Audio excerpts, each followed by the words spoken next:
মানে যদি আমরা শুনতে পারতাম যে কবরে কেমন পরীক্ষা হয়, আমরা ভয়ে আমাদের মৃতদেরকে দাফন পর্যন্ত করতাম না। এটা নবীজি বলছেন সাল্লাল্লাহু আলাইহি ওয়াসাল্লাম। তারপরেও তারা আসবেন, চোখগুলো হবে নীল এবং কালো বর্ণ, নীলাপ চোখের কালো। মুনকার নাকি উঠে বসিয়ে দেওয়া হবে। এবার তিনটা প্রশ্ন। প্রথমে প্রশ্ন হচ্ছে কি, মান রব্বুক, তোমার রবকে। তখন মুমিন বান্দা বুক ফুলিয়ে বলবে রব্বি আল্লাহ, আমার রবকে আল্লাহ। পৃথিবীতে যে ব্যক্তি আল্লাহর সাথে শিরিক করে নাই, আল্লাহর তাওহীদের উপর থেকেছে এবং তার উপরে মৃত্যুবরণ করেছে, ইনশাআল্লাহ সে ব্যক্তি এর উত্তর নির্দ্বিধায় দিতে পারবে ইনশাআল্লাহ। আর দুনিয়াতে যে বা যারাই আল্লাহর সাথে শিরিক করবে, আল্লাহর সাথে শিরকের পাপে লিপ্ত হবে, ওই অবস্থায় মারা যাবে, তাওহীদের উপর থাকবে না, কোশ্চিনকালেও মান রব্বুক উত্তর দিতে পারবে না। তারপরে প্রশ্ন হয়ে যাবে মা দিনুক, তোমার দিন কি ছিল?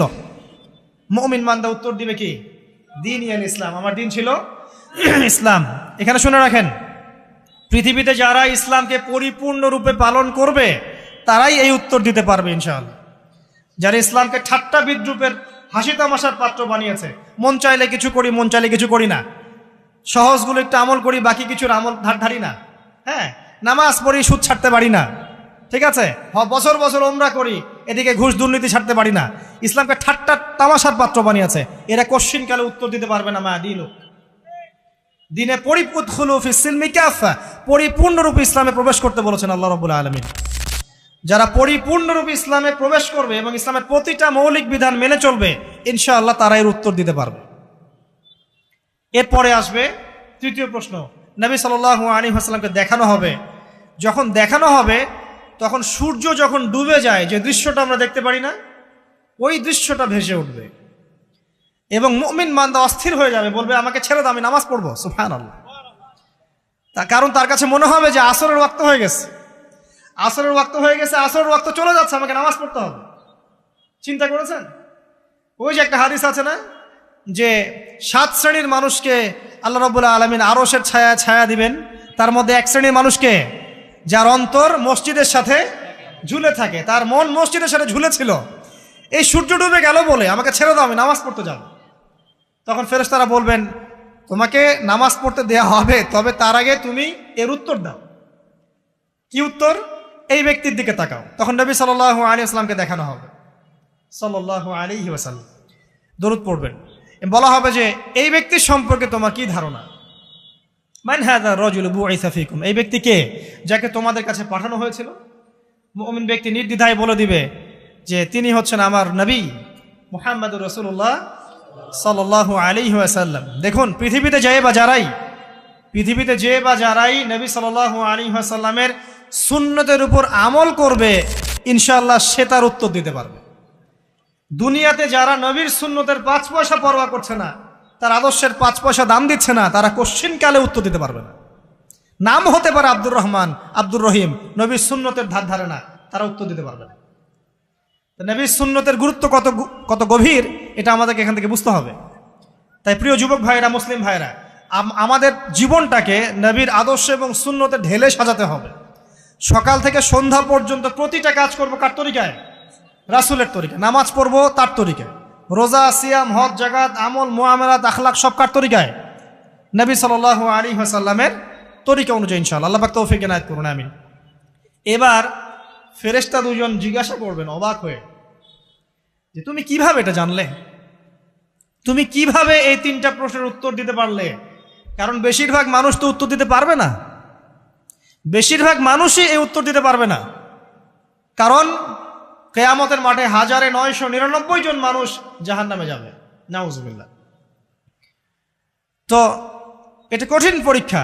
আল্লাহ রাসূল সাল্লাল্লাহু আলাইহি ওয়াসাল্লাম বলেছেন যে নিশ্চয়ই তোমাদেরকে এখানে পরীক্ষায় ফেলা হবে, আর তোমরা যদি এই পরীক্ষা জেনে তোমাদের মৃতদেরকে দাফন করা থেকে বিরত না থাকতে, তাহলে আমি তোমাদেরকে শুনিয়ে দিতাম কবরে কেমন পরীক্ষা হয়। মানে যদি আমরা শুনতে পারতাম যে কবরে কেমন পরীক্ষা হয়, আমরা ভয়ে আমাদের মৃতদেরকে দাফন পর্যন্ত করতাম না। এটা নবীজি বলছেন সাল্লাল্লাহু আলাইহি ওয়াসাল্লাম। তাকে জিজ্ঞাসা করা হবে যে তুমি কিভাবে জানলে এটা? বেশিরভাগ মানুষ তো পারে না উত্তর দিতে। তখন সেই ব্যক্তি বলে বসবে, সেই ব্যক্তি বলবে যে করাতু কিতাব আল্লাহ, আমি আল্লাহর কিতাব এই কোরআন পড়েছি। মুমিন বলবে আমি আল্লাহর কোরআন পড়েছি, ফাআমানতু বিহি, আমি এর উপর ঈমান এনেছিলাম, ওয়া সাদ্দাকতু, এবং সত্যায়ন করেছিলাম। সুবহানাল্লাহ।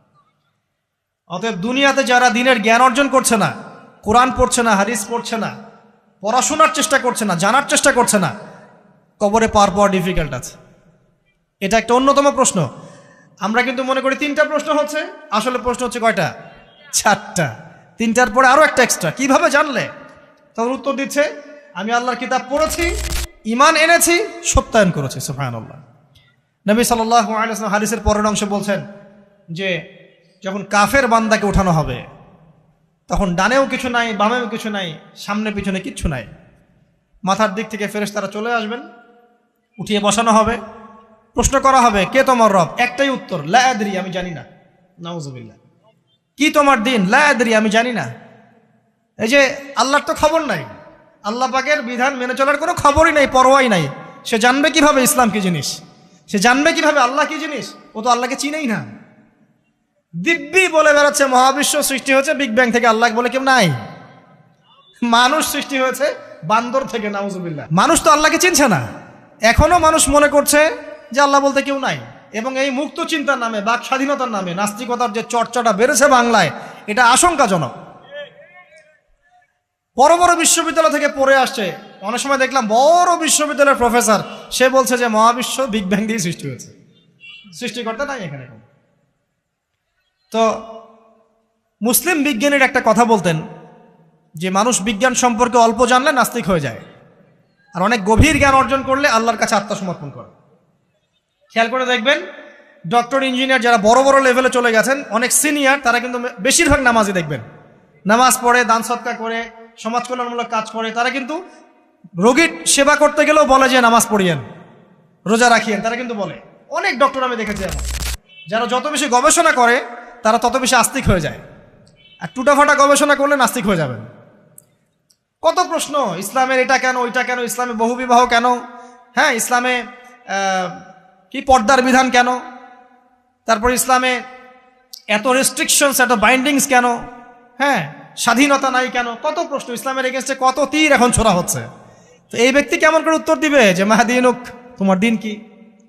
আল্লাহর দিকে কত প্রশ্ন ছোড়া হচ্ছে, কত শিরকের পাপ আমরা করছি, অনেক সময় মুসলিম হয়েও শিরকের পাপ করছি। কিভাবে উত্তর দিবে? মান রব্বুক। 3 নাম্বার প্রশ্ন যখন করা হবে, এই ব্যক্তিকে দেখো দেখি, সে বলবে যে আমি জানি না এই ব্যক্তিকে, তবে শুনেছিলাম, মানুষের মুখে শুনেছিলাম, মানুষ যা বলতো আমি তাই বলতাম। মানে সে রাসূল সাল্লাল্লাহু আলাইহি ওয়াসাল্লামের নাম শুনেছিল হয়তোবা, কিন্তু তার সুন্নত বা আদর্শ কখনো মেনে চলে নাই, পারল না। এবার জান্নাতি ব্যক্তি হলে কি হতো? ওই যে সূর্য ডুবছিল যেখানে, তার দৃষ্টির সীমা পর্যন্ত কবরকে প্রশস্ত করে দেয়া হতো, এবং জান্নাতের একটা দরজা তার কবরে খুলে দেয়া হতো। এটা কিভাবে করা হবে সেটা আল্লাহ পাক জানেন, এটার ব্যাখ্যা করার জ্ঞান আল্লাহ আমাদেরকে দেন নাই। যেই মানুষের ক্ষুদ্র জ্ঞানে মানুষ ব্যাকটেরিয়া, ভাইরাস নিয়ে গবেষণা করতে হিমশিম খেয়ে যায়, সে মহাবিশ্বের স্রষ্টা নিয়ে কিভাবে গবেষণা করবে? আল্লাহ পাকের অসীম জ্ঞানের সামনে আমার জ্ঞান কি? খুবই ক্ষুদ্র। একটা হাদিসে এসেছে বুখারী শরীফের মধ্যে, যে একটা মহাসমুদ্রের মধ্যে যদি একটা পাখি 1 ফোঁটা পানি উঠিয়ে নিয়ে যায়, ওই 1 ফোঁটা পানি হচ্ছে মহাবিশ্বের জ্ঞান, আর বাকি পুরো মহাসাগর হচ্ছে আল্লাহ পাকের জ্ঞান। তো আমরা এই ক্ষুদ্র জ্ঞানের মানুষ হয়ে আল্লাহর জ্ঞানকে কেমন করে পেনিট্রেট করতে পারি? তো আল্লাহ পাক জান্নাতের দরজাগুলো খুলে দিবেন, একটা দরজা খুলে দিবেন, সেখান থেকে বাতাস আসবে, সে জান্নাতের নাজ নেয়ামত উপভোগ করতে থাকবে, এবং তার রূহটাকে সবুজ রঙের পাখির আকৃতিতে জান্নাতে রেখে দেওয়া হবে। ইল্লিন মানে ওখানে জান্নাতের নিয়ামত সে পাবে। এটাকে বলা হয় দারুল বারজাখ বা বারজাখের জীবন। জীবন অনেকগুলো, একটা ছিল রুহের জগৎ। রুহের জগতে আমরা সবাই ছিলাম। শোনেন, রুহের জগতে যার সাথে যার বন্ধুত্ব, ভালোবাসা গভীর ছিল, দুনিয়াতে তার সাথে তার ভালোবাসা বেশি। এটা হয়তো জানেন না, জানতেন হাদিসটা? রুহের জগতে যদি কখনো আপনার সাথে আমার দেখা হয়ে থাকে, দুনিয়াতে আপনার সাথে আমার দেখা হবে ইনশাআল্লাহ। রুহের জগতে যদি আপনার আমার মধ্যে ঘনিষ্ঠ ভালোবাসা থেকে থাকে, এখানেও ভালোবাসা হয়ে যাবে ইনশাআল্লাহ। এটা বলে আমি আবার তোমাদের বয়ফ্রেন্ড গার্লফ্রেন্ড ভালোবাসা বুঝাই নাই, ওই ভালোবাসার কথা বলি নাই। আবার রুহের জগতে বিদ্বেষ, এখানেও দেখবেন বিদ্বেষ।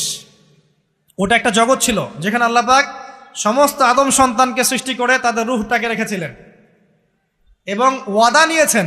কি ওয়াদা? আল্লাহ পাক বলেছিলেন আলাস্তু বিরব্বিকুম, সূরা আরাফের 182 নম্বর আয়াত পড়ে দেখবেন, 182 নম্বর আয়াত। আল্লাহ পাক বলেছিলেন যে আমি ওয়াদা নিয়েছিলাম, আলাস্তু বিরব্বিকুম, আমি কি তোমাদের রব নই?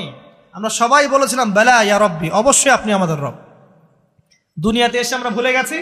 এই ভুলে যাওয়াটা মনে করায় দেওয়ার জন্যই আল্লাহ পাক আসমানে কিতাব নাজিল করেন, নবী রাসূল পাঠান, আমাদের কান পর্যন্ত ইসলামের দাওয়াত পৌঁছে দেন, যাতে আমরা মনে করতে পারি। এবার আসেন রুহের জগতের পর আসলাম এই যে দুনিয়ার জগৎ, দারুদ দুনিয়া। দুনিয়ার মধ্যে আছি হয়তো 50, 60, 70, 100 বছর হাইয়েস্ট। এরপর যাবে দারুল বারজাখ, বারজাখের জগৎ। পাপী ব্যক্তি হলে জাহান্নামের দরজা খুলে দেওয়া হবে, আর জাহান্নামের সে আযাব ভোগ করতে থাকবে।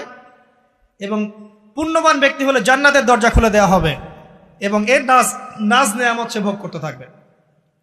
তখন তাকে বলা হবে এটা জান্নাতের সেই জায়গা যেখানে তুমি থাকবে। এটা দেখার সাথে সাথে, শোনার সাথে সাথে তার যে খুশি উৎফুল্লতা আরো অনেক বেড়ে যাবে। এবং সে কি করবে জানেন?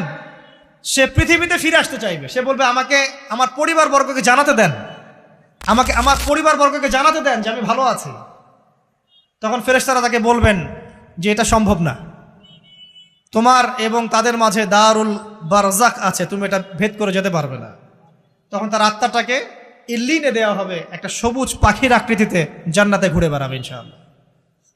আর যদি জাহান্নামী হয় তাহলে যে বললাম দরজা খুলে যাবে, জাহান্নামের মর্মান্তিক আযাব তার দিকে আসতে থাকবে। কবর সংকুচিত হয়ে আসবে এমনভাবে যাতে তার বাম পাজর ডান পাজরের ভিতরে এইভাবে ঢুকে যাবে, নাউযুবিল্লাহ।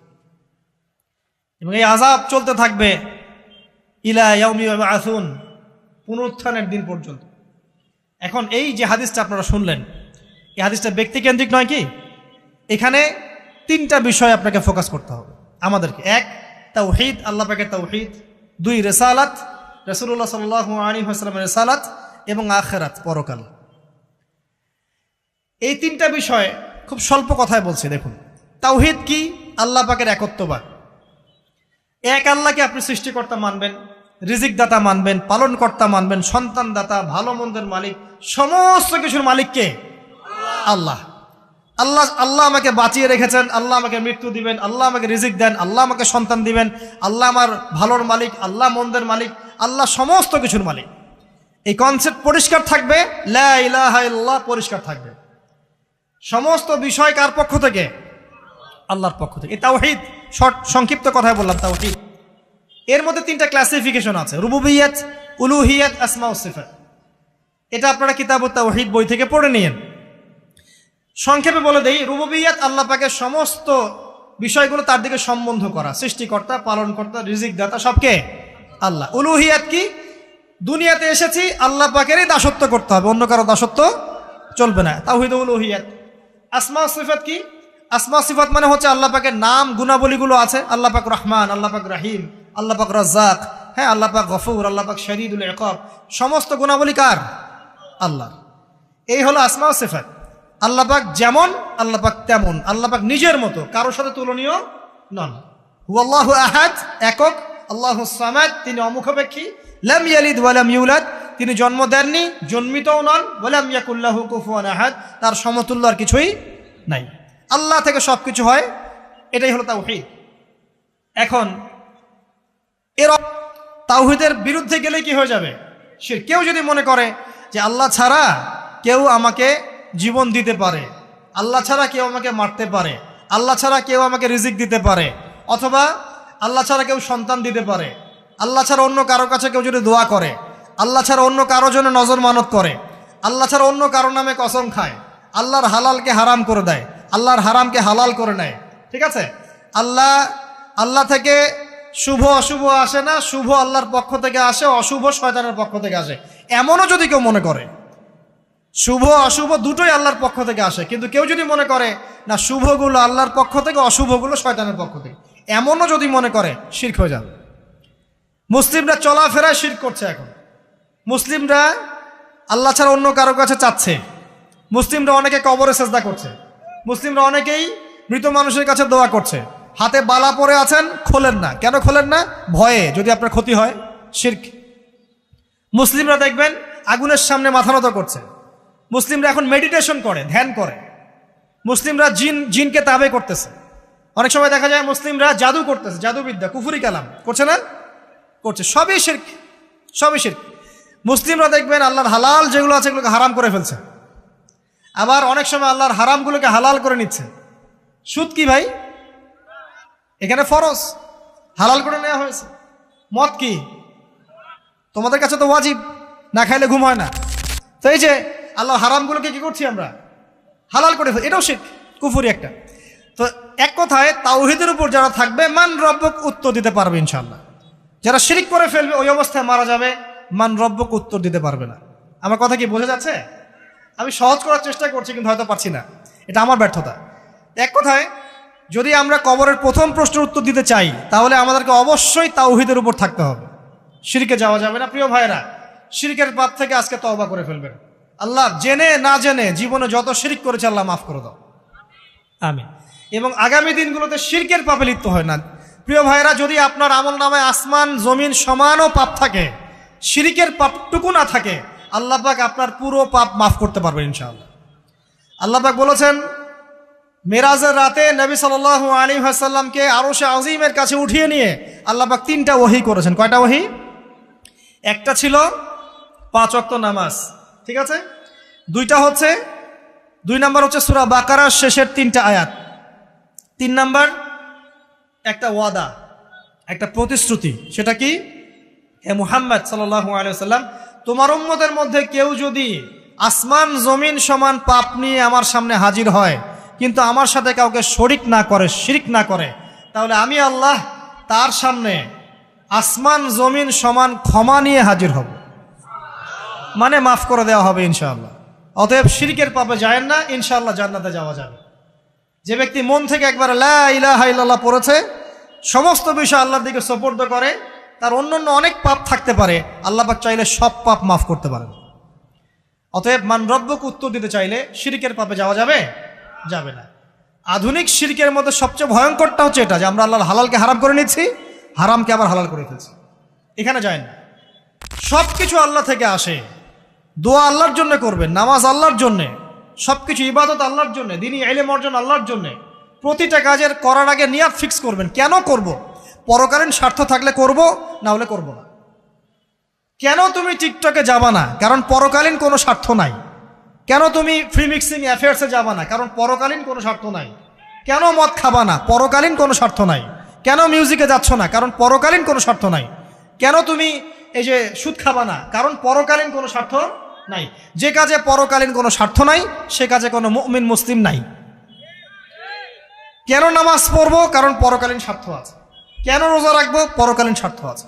কেন আমি হালাল বিয়ে করব, হারাম জেনায় যাব না? পরকালের স্বার্থ আছে। কেন আমি যাকাত দিব, ব্যবসা করব, সুদ খাবো না? কারণ পরকালের স্বার্থ আছে। কেন ইসলামের দাওয়াত দিব? পরকালের স্বার্থ আছে। কেন হাদিস প্রচার করব? কারণ পরকালের স্বার্থ আছে। ইসলামের জন্য সবর করব কেন? পরকালের স্বার্থ আছে। পরকালের স্বার্থ যেখানে, মুসলিম সেখানে। পরকালীন স্বার্থ নাই, আমরা নাই। প্রত্যেকটা কাজ করার আগে নিয়তটা ফিক্স করতে হবে, পরকালের কোনো স্বার্থ আছে? যদি বলে হ্যাঁ আছে, তাহলে করবেন। স্বার্থ নাই, আমি নাই। কোনো ফুজুল কি বাত বা ফাহেসা কোনো কাজ, এসব কাজে আমরা নাই, বিকজ এগুলোতে কোনো পরকালীন স্বার্থ নাই। ব্যাস, আমাদের জীবনের প্রতিটা মোমেন্ট, প্রতিটা সেকেন্ড আল্লাহর দেয়া দান। আমি নিজের ইচ্ছা মতো এটাকে অপব্যয় করতে পারি না। হ্যাঁ, আপনি মিউজিক শুনতে চান, আপনি সং পছন্দ করেন, আপনি নাশিদ শোনেন, ইসলামিক নাশিদ শোনেন, ওখানে আপনার ইমান একটু দীপ্ত হবে, পরকালীন স্বার্থ আছে। আপনি নিজের যৌন চাহিদাকে দমন করতে পারছেন না, হালালভাবে বিয়ে করে নেন। বিয়ে করার পর আপনি যত ইচ্ছা স্ত্রীকে মহব্বত করেন, প্রত্যেকটা মহব্বতে নেকি পাবেন। এমনকি স্ত্রীর দিকে নেক নজরে তাকাবেন, তাতেও নাকি। তার মুখে খাবার তুলে দেবেন, তাতেও নাকি। তার হাত ধরে হাঁটবেন, তাতেও নাকি। তাকে নিয়ে রাত্রে চাঁদ দেখবেন, তাতেও নাকি। আপনি আপনার নিয়তটাকে চেঞ্জ করেন, কাজের ডাইরেকশন চেঞ্জ করেন। পরকালের স্বার্থ থাকলে করবো, না হলে করবো না। আপনি পছন্দ করেন ঘুরে বেড়াতে, আল্লাহর দিনের দায়ী হয়ে ঘুরে বেড়ান না, সমস্যা কি? আল্লাহর জমিন ঘুরে দেখেন, এইসব অবান্তর কাজে লিপ্ত না থেকে আল্লাহ পাকের নিদর্শনগুলো ঘুরে দেখেন, আপনার ঈমান বাড়বে ইনশাআল্লাহ। আপনার সংস্কৃতি ভালো লাগে, ইসলামিক সংস্কৃতি মেনে চলেন। আপনি কবিতা লিখতে ভালোবাসেন, ইসলামিক কোনো কবিতা লেখেন। আপনি উপন্যাস পড়তে ভালোবাসেন, ইসলামিক কোনো উপন্যাস পড়েন। আমি বলছি না এগুলোর বাইরে কোনো পড়াশোনা করা যাবে না, এমনটা আমি কিন্তু বলছি না। আমি বলছি আপনি আপনার পুরো কাজটাকে আগে ফিক্স করবেন পরকালের কোনো স্বার্থ আছে কি নাই। যদি হ্যাঁ দেখা যায় হ্যাঁ পরকালের স্বার্থ ঠিক আছে, অবশ্যই করেন, কোনো সমস্যা নেই। আল্লাহ পাক বোঝার তৌফিক দান করুন। তো দেখুন প্রিয় ভাইরা, শিরকের পাপে যাওয়া যাবে না। এই শিরকের পাপ না থাকলে আমল নামায় ইনশাআল্লাহ আমরা জান্নাতে যাব এবং কবরের উত্তর দিতে পারবো ইনশাআল্লাহ। মান রব্বক, উত্তর পাস ইনশাআল্লাহ। তারপরে কি? মাদিনুক। এক কথায় ইসলামের অনেক বিধিবিধান আছে, নামাজ, কালিমা, সওম, যাকাত, হজ সব আছে। আমর বিল মারুফ, নাহি আনিল মুনকার, পিতামাতার খেদমত, প্রতিবেশীর অধিকার, স্ত্রীর অধিকার, তারপরে সন্তানদের অধিকার, যাকাত সব কিছুই আছে। এখন যদি ইসলামের কিছু অংশকে মেনে নেন, কিছু অংশকে না মানেন, এটা কিন্তু কুফরি। ইসলামের কিছু অংশকে মানছেন, কিছু অংশকে মানছেন না, এটা কিন্তু কুফরি। ইসলামের পরিপূর্ণ বিধানটাকে যদি মেনে চলেন ইনশাআল্লাহু আযজা ওয়া জাল আপনি মাদিনুক উত্তর দিতে পারবেন। আপনি আমল করতে পারেন না পারেন, মনে করেন আপনি আমল করতে পারছেন না, কিন্তু আপনি আকীদা পোষণ করছেন যে হ্যাঁ ইসলামে যা আছে আমি সব কিছু মেনে চলি, কিন্তু হয়তো আমল করতে গিয়ে আমি পারছি না। আমি হয়তো নামাজ 5 ওয়াক্ত পড়তে হয়, আমি জানি, আমি মানি, কিন্তু আমার মাঝে মাঝে মিস হচ্ছে, মাঝে মাঝে আমি জামাত মিস করে ফেলছি। আপনি মানেন যে সওম রাখতে হয়, মাঝে মাঝে আপনার সওম মিস হয়ে যাচ্ছে, কিন্তু আপনি বিশ্বাস করেন যে হ্যাঁ আপনি সওম রাখতে হয়, আপনার আকীদা ঠিক আছে। আপনি যাকাত দেন নাই এতদিন, কিন্তু আকীদা রাখেন হ্যাঁ দিতে হয়, আমি সুযোগ পেলে দিয়ে দিব। এই যে কনসেপ্টটা ক্লিয়ার রাখা যায় না, ইসলামের বিধানগুলো প্রতিটা আমি মানি মন থেকে, হয়তো আমল করতে গিয়ে আমি পেরে উঠতেছি না বা হয়ে উঠছে না। ইনশাল্লাহ একদিন না একদিন আল্লাহ পাক আপনাকে তৌফিক দিবে ইনশাল্লাহ, আল্লাহ পাক তৌফিক দান করুক। কিন্তু কনসেপ্ট যদি ক্লিয়ার না থাকে যে আমি কিছু অংশ মানি কিছু অংশ মানি না, এটা ইসলাম হলো না। উদখুলু ফিস-সিলমি কাফা, পরিপূর্ণরূপে ইসলামে প্রবেশ করেন। দিনী বোন অনেকে আছে পর্দা হয়তো করতে পারছে না, কিন্তু মনে করে, বিশ্বাস করে যে হ্যাঁ পর্দা করতে হয়, এটা ফরজ। ইনশাল্লাহ আল্লাহ চাইলে ওকে একদিন তৌফিক দিবে ইনশাল্লাহ। হয়তো এখন মুখ খোলা আছে, হয়তো বা আগে গেঞ্জি টি শার্ট পরে ঘুরতো, এখন সেলোয়ার কামিজ পরছে, ঢিলে ঢালা জামা পরছে, এখনো বোরখা পরছে না। ওকে তুচ্ছ তাচ্ছিল্য করার দরকার নাই আপাতত, ওকে আরো বুঝান, আরো নরম হন, আরো বুঝিয়ে সুঝিয়ে ইসলামের দিকে আনার চেষ্টা করে। এতদূর এসেছে, ওই পর্যন্ত যাবে ইনশাল্লাহ, কারণ ও বিশ্বাস করে হ্যাঁ পর্দা করতে হয়, আমি মানি পর্দা করতে হয়, কিন্তু আমি এখন করতে পারছি না, ইনশাল্লাহ করব, আল্লাহ পাক চাইলে তৌফিক দিবেন ইনশাল্লাহ। তো এই যে বিষয়টা, যে ইসলামকে মনে আগে ধারণ করা, যে না আমি মানি ইসলামের প্রত্যেকটা বিধান ঠিক আছে। চুরি করলে চোরের হাত কাটতে হয়, ইসলাম বলেছে। ডাকাতি করলে শাস্তি আছে। জেনা যদি কেউ করে 100 বেত্রাঘাত, মদ খাইলে 40টা বেত্রাঘাত, ব্যভিচার যদি করে কেউ, এই পরকীয়া করে বিবাহিত ব্যক্তি, রজম। এগুলো কেসাস, একজন হত্যা করলে তাকেও কেসাস করতে হয়। এই বিধানগুলো আছে। এখন আপনি বলতে পারেন আমি এই ওয়ার্ল্ডের প্রেক্ষাপটে এটাকে বাস্তবায়ন করতে পারছি না, কিন্তু আমি বিশ্বাস করি ইসলামের বিধানগুলো আছে, এটা আল্লাহর বিধান।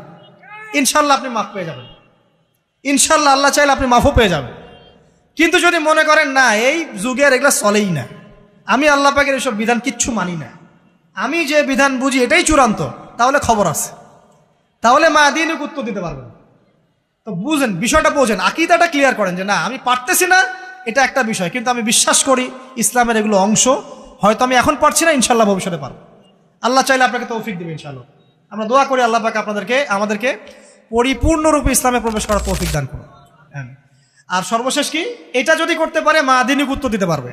মান নবিয়ুকে উত্তর কখন দিতে পারবে? যখন একজন ব্যক্তি সারা জীবন নবী সাল্লাল্লাহু আলাইহি ওয়াসাল্লামের সুন্নতের উপর আমল করতে পারবে।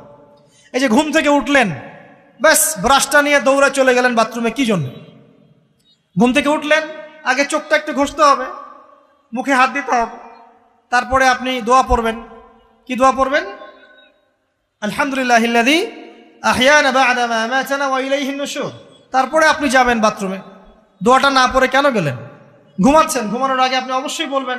ঘুমানোর আগে একদম একটা গান শুনে, একটা গার্লফ্রেন্ডের সাথে 10টা মিনিট কথা বলে হ্যাঁ জান রাখি, ব্যাস, তারপরে ঘুমিয়ে গেলেন। ঘুমটা আপনার জন্য ইবাদত হলো না? হারামে লিপ্ত হতেন না? আল্লাহুম্মা বিইসমিকা আমুতু ওয়া আহইয়া পড়তেন, সূরা মুলক পড়তেন, সূরা কাফিরুন পড়তেন, সূরা ফালাক নাস ইখলাস পড়তেন, ঘুমিয়ে যেতেন। পুরো ঘুমটাই ইবাদত, পুরো ঘুমটাই নাকি? ঘুমিয়ে আছেন নাকি পাচ্ছেন? আপনি ইচ্ছাকৃতভাবে আপনার আমলটা নষ্ট করলেন। ইস্তেঞ্জা করতে গেছেন, ইস্তেঞ্জা করতে গিয়ে গান শুরু করে দিল বাথরুমে। বাথরুম সিঙ্গার আছে না কিছু? বাথরুমে গান গাওয়ার জায়গা নাকি? তো ওখানে গান শুরু করলো। বাথরুমে গান গাবেন কেন? আপনি ঢোকার সময় বলবেন কি, বিসমিল্লাহ আল্লাহুম্মা ইন্নী আউযু বিকা মিনাল খুবসি ওয়াল খাবাইস। এরপর ইস্তেঞ্জা করবেন, তারপরে আপনি গুফরানাকা বলে বের হয়ে আসবেন। পুরো ইস্তেঞ্জার সময়টুকু নাকি? নামাজ পড়তে দাঁড়িয়েছেন, এখানে রিয়া কোনো লৌকিকতা থাকবে না, লোকজন আমাকে দেখছে আমি ভালো করে নামাজ পড়ি, এমন থাকবে না। নামাজে দাঁড়িয়েছেন আল্লাহর জন্য খালেস। এখন আল্লাহ আপনার মাঝখানে আর কেউ নাই, আল্লাহ আপনার মাঝখানে আর কেউ নাই। এমনকি যা ইচ্ছা তাই নামাজ পড়বেন? একদল বের হয়েছে, এখন দেখি 2 ওয়াক্ত নামাজ পড়ে। তাদের বক্তব্য হচ্ছে যে 5 ওয়াক্ত নামাজ নাকি কোরআনে নাই, আর ওরা খালি কোরআন মানে হাদিস নাকি মানে না। কত যে ফেরকা এখন বের হয়েছে আল্লাহ ভালো জানে। তো 5 ওয়াক্ত নামাজ কোরআনে নাই বলে, সুবহানাল্লাহ। তো 2 ওয়াক্ত নামাজ পড়ে। তো এখন নামাজ কি মন গরম হবে পড়লেই হবে? ফজরের নামাজে দাঁড়িয়েছেন, ফজর নামাজ কয় রাকাত? 2 রাকাত। এখন আমি যদি বলি নামাজ তো ভালো কাজ, 2-এর জায়গায় 4 পড়লে কি সমস্যা ফজরে? যদি এমনটা বলি হবে? কেন হবে না? কারণ নবী সাল্লাল্লাহু আলাইহি ওয়াসাল্লাম 2 পড়েছেন, আমাকে 2 পড়তে হবে, সিম্পল। 4 পড়লে আপনার নামাজ বাতিল। ফজরের নামাজ 4 রাকাত পড়লে নামাজ কি বাতিল হবে না? মাগরিবের নামাজে দাঁড়িয়েছেন, 3 রাকাত নামাজ। তখন আপনি মনে চিন্তা করছেন না 3-এর জায়গায় আমি 4 পড়বো, 5 পড়বো। নামাজ তো ভালো জিনিস, বেশি করলে কি সমস্যা? সবকিছু বেশি করতে হয় না। রাসূলুল্লাহ সাল্লাল্লাহু আলাইহি ওয়াসাল্লাম যা দিয়েছেন তাই করতে হয়, এর নাম সুন্নত। বাইরে গেলে হবে কি? বেদাত। প্রত্যেকটা কাজ খেয়াল করতে হবে। তো প্রত্যেকটা আমল এভাবে। নামাজ, এই যে রোজা রাখবেন, রমজান মাসে রোজা রাখলে এটা ফরজ। আর আপনি চিন্তা করেন রোজা তো ভালো জিনিস, আমি রমজানেও রাখবো, শাবান পুরো 2 মাসে রাখবো, হবে? দেখেন, নফল বিষয়টা আলাদা, আমি ফরজের কথা বলছি। কেউ যদি মনে করে ফরজ রোজা আমি 2 মাসে রাখবো, রমজানও রাখবো, শাবানেও রাখবো, রোজা ভালো জিনিস করলে কি সমস্যা হবে? হবে না। এভাবেই হজ করতে হয় ওইখানে আরাফার মাঠে। আপনি মনে করেন কুড়িগ্রামে হজের একটা জায়গা বানাইলাম আমরা, মনে করেন কথার কথা, এমনও কিন্তু জায়গা আছে মানুষ অন্য জায়গায় হজ করে। কিন্তু আপনি ভাবছেন এমনি এমনি বলছি, এমন অনেক ফেরকা আছে মুসলিমদের মধ্যে, মুসলিম নামধারী, এগুলো মুসলিম না, হজেরও জায়গা বানাইছে আলাদা, ওখানে হজ করে, ওখানে তাওয়াফ করে। এখন হজ যেখানে করতে হবে ওখানে না করে যদি এখানে করি হবে? হবে না। যাকাত দেওয়ার একটা লিমিট আছে, এইটুক দিতে হবে। আপনি এখন কম দিলেন হবে, আবার দিলেন না আমি একদম বেশি দিয়ে ফাটায় ফেলাবো একেবারে, সেখানে হবে? তো এই জিনিসগুলো খেয়াল রাখতে হবে যে আমাদের এক কথায় নবী সাল্লাল্লাহু আলাইহি ওয়াসাল্লামের সুন্নাহটা মেনে চলা। আমলের ক্ষেত্রেও একইভাবে, আপনার অর্থনৈতিক জীবনেও নামাজ রোজা হজ জাকাত আপনার পারফেক্ট। এবার আপনি এসেছেন অর্থনীতির ক্ষেত্রে, এসে মাশাআল্লাহ দাড়ি টুপি জুব্বা নিয়ে মাপে কম দিচ্ছেন, চলবে? দাড়ি টুপি জুব্বা আছে, মানুষকে ঠকাচ্ছেন, মজুত করছেন, সিন্ডিকেট করছেন, অনেক সময় সরকারকে বিব্রত করে ফেলছেন, মাল মজুত করছেন, দাম বেড়ে যাচ্ছে, বিব্রত হচ্ছে সরকার, হবে? দাড়ি টুপি পাগড়ি জুব্বা পরে, ভিতরটা আগে। ইমান ভিতরে না থাকলে দাড়ি টুপি দিয়ে লাভ আছে? তাকওয়া ভিতরে না থাকলে আমার দাড়ি টুপি দিয়ে লাভ আছে? মুহসিন হতে হবে। সো ইকোনমিক সেকশনে গিয়েও নবীর আদর্শ ভুলে যাওয়া যাবে না, সেখানেও তার আদর্শ মেনে চলতে হবে। এভাবেই সমাজ জীবন, পরিবার, সর্বক্ষেত্রেই নবীর সুন্নাহ মেনে চললে পরে ওই ব্যক্তিকে উত্তর দেওয়া যাবে ইনশাআল্লাহ, তিনি আমাদের নবী মুহাম্মদ রাসূলুল্লাহ সাল্লাল্লাহু আলাইহি ওয়াসাল্লাম। সর্বশেষ গিয়ে বলা হবে কিভাবে জানলে? তখন উত্তর কি দিবে? মুমিন, আমি আল্লাহর কিতাব পড়েছি, ঈমান এনেছি, এরপরে আমি সত্যায়ন করেছি। তার মানে পড়াশোনা করতে হবে না ভাই, আল্লাহর কিতাব পড়তে হবে না? কারা কারা আল্লাহর কিতাব পড়তে জানেন হাত তোলেন? আলহামদুলিল্লাহ। আগামী রমাজান আসার আগেই পুরো কোরআন এক খতম করবেন, পারা যাবে ইনশাআল্লাহ? এবং প্রত্যেক দিন আমাকে ওয়াদা করেন, প্রত্যেক দিন 1 পারা করে কোরআন তেলাওয়াত করব, পারবেন ইনশাআল্লাহ? না বলেন পারবো ইনশাআল্লাহ? পারবো ইনশাআল্লাহ। আল্লাহ পাক তৌফিক দান করুন, আমিন। কোরআন পড়তে হবে, শুধু কি জাস্ট তোতা পাখির মতো পড়েই যাবেন সারা জীবন? অর্থটা একটু বোঝার চেষ্টা করবেন না ভাই? করা উচিত না? করা উচিত। যদি আপনার সামর্থ্য থাকে আপনার অবশ্যই করা উচিত। সামর্থ্য নাই, বয়স হয়ে গেছে, পারেন না, সেটা আলাদা বিষয়। সামর্থ্য আছে আপনার অবশ্যই উচিত। আলহামদুলিল্লাহি রাব্বিল আলামিন মানে কি? আর রহমানির রহিম মানে কি? মালিকি ইয়াউমিদ্দিন বলছে, এটা মানে কি? ইয়াকা না'বুদু বলছি, ওয়া ইয়াকা নাস্তাঈন, এর অর্থ কি? ইহদিনাস সিরাতাল মুস্তাকিম মানে কি? সিরাতাল্লাযীনা আন'আমতা আলাইহিম গায়রিল মাগদুবি আলাইহিম ওয়ালাদ-দালিন, কি অর্থ, কি বললাম? নামাজে এটার অর্থ জানলে মনোযোগ কি ডানে বামে যাবে? যাবে না ইনশাআল্লাহ। এই যে আল্লাহ পাক বলছেন, ইয়া আইয়ুহাল্লাযীনা আমানুত্তাকুল্লাহ, হে মুমিনগণ আল্লাহকে ভয় করো, হাক্কা তুকাতিহি ওয়া লা তামুতুন্না ইল্লা ওয়া আনতুম মুসলিমুন, তোমরা এমনভাবে আল্লাহকে ভয় করো, ভয় করার মতো ভয় করো এবং পরিপূর্ণ মুসলিম না হয়ে মৃত্যুবরণ করো না। এর অর্থটা জানলে ভালো লাগলো না? বুঝতে পারলাম না কোরআনটা? আল্লাহ বলছেন ওয়াদারু মা বাকিয়া মিনার রিবা, সুদের অবশিষ্ট অংশ ছেড়ে দাও। ওয়া ইল্লাম তাফআলু ফাআযানু বিহারবিন মিনাল্লাহি ওয়া রাসূলিহি, যদি না করো আল্লাহ এবং রাসূলের সাথে যুদ্ধের ঘোষণা শুনে রাখো। অর্থ জানলে হেদায়েত পাওয়া যায় না? অতএব অর্থটা জানার চেষ্টা করেন। আল্লাহ পাক তৌফিক ইনায়েত করুন। অর্থ বোঝার ক্ষেত্রে যদি কোনো প্রতিবন্ধকতা পান সামনে, আলেম ওলামার কাছে যাবেন, জিজ্ঞাসা করে অর্থ জেনে নেবেন। নিজে নিজে আবার মন করা ব্যাখ্যা করতে যায় না। কোরআন বুঝতে গেলে হাদিস লাগবে, হাদিসগুলো পড়তে হবে। হাদিসের কিছু বই কিনবেন, রিয়াদুস সালেহিন, ফয়জুল কালাম, এই যে আপনারা পড়েন, মুনতাখাব হাদিস পড়েন, ঠিক আছে, বুলুগুল মারাম মিন আদিল্লাতিল আহকাম, মিশকাতুল মাসাবি, এই বইগুলো বাসায় রাখবেন। এরপরে আস্তে আস্তে কিনবেন আবু দাউদ, তিরমিজি, নাসাই, এগুলো কিনবেন। পরে গিয়ে বুখারী মুসলিমের অনুবাদ কিনবেন, আগে কিনবেন না। এগুলো কঠিন হাদিস, এগুলো আগে পড়লে আপনি মাথাটা আপনার কিন্তু ঘুরতে থাকবে। তো আগে কি ক্লাস 8-এ পড়বেন না আগে এইচএসসি দিবেন? আগে ক্লাস 7-8 পার করে যান, তারপরে ওদিকে যান। আল্লাহ বোঝার তৌফিক দান করুন। প্রিয় ভাইরা, ইলম অর্জন করতে হবে। ইলম অর্জন করলে পরে আপনি তালেবে ইলম, তালেবে ইলমের পায়ের নিচে আল্লাহর ফেরেশতারা পাখা বিছিয়ে দিবে ইনশাআল্লাহ তাআলা। ইলম অর্জন করে আপনি যখন আলেম হবেন বা দ্বীনের জ্ঞান অর্জন করবেন, তখন আপনি দাওয়াতের কাজও করতে পারবেন। আপনার দাওয়াতে যত মানুষ ইসলামের দিকে আসবে সমস্ত নেকি আপনি পাবেন ইনশাআল্লাহ। এবং যখন আপনি আরো বড় আলেম হয়ে যাবেন, আল্লাহ তৌফিক দান করুন, তখন আসমানের যত মাখলুক এবং জমিনের যত মাখলুক, এমনকি গর্তের মধ্যে যে পিপিলিকা আছে সেগুলাও, এমনকি সাগরের নিচের মাছ আপনার জন্য ইস্তেগফার করবে, দোয়া করবে ইনশাআল্লাহ। আল্লাহ পাক আমাদের সবাইকে শিরক মুক্ত আমল করার তৌফিক দান করুন, আমিন। আল্লাহর তাওহীদের উপর থাকার তৌফিক দান করুন, আমিন। আল্লাহ পাক আমাদের সবাইকে দ্বীন ইসলাম পরিপূর্ণরূপে পালন করার তৌফিক দান করুন, নবী সাল্লাল্লাহু আলাইহি ওয়াসাল্লামের আদর্শ মেনে চলার তৌফিক দান করুন এবং দ্বীনের জ্ঞান অর্জন করার তৌফিক দান করুন। দুনিয়াতে আমরা যতদিন বেঁচে থাকবো ইসলামের উপর যেন বেঁচে থাকতে পারি এবং আমাদের মৌতের পর দারুল বারজাখ বা কবরের এই জিন্দেগি, আল্লাহ পাক আমাদেরকে এই ভয়াবহ ফিতনা থেকে, আযাব থেকে হেফাজত করুন, আমিন। সবাই একটা দোয়া পড়েন আমার সাথে, আল্লাহুম্মা ইন্না নাউযু বিকা মিন আযাবিল কবরি ওয়া আযাবি জাহান্নামা ওয়া মিন ফিতনাতিল মাহইয়া ওয়াল মামাত ওয়া মিন শাররি ফিতনাতিল মাসিহিদ দাজ্জাল। আল্লাহ রাব্বুল আলামিন আমাদের সবাইকে ইসলামের জন্য কবুল করেন, আমিন।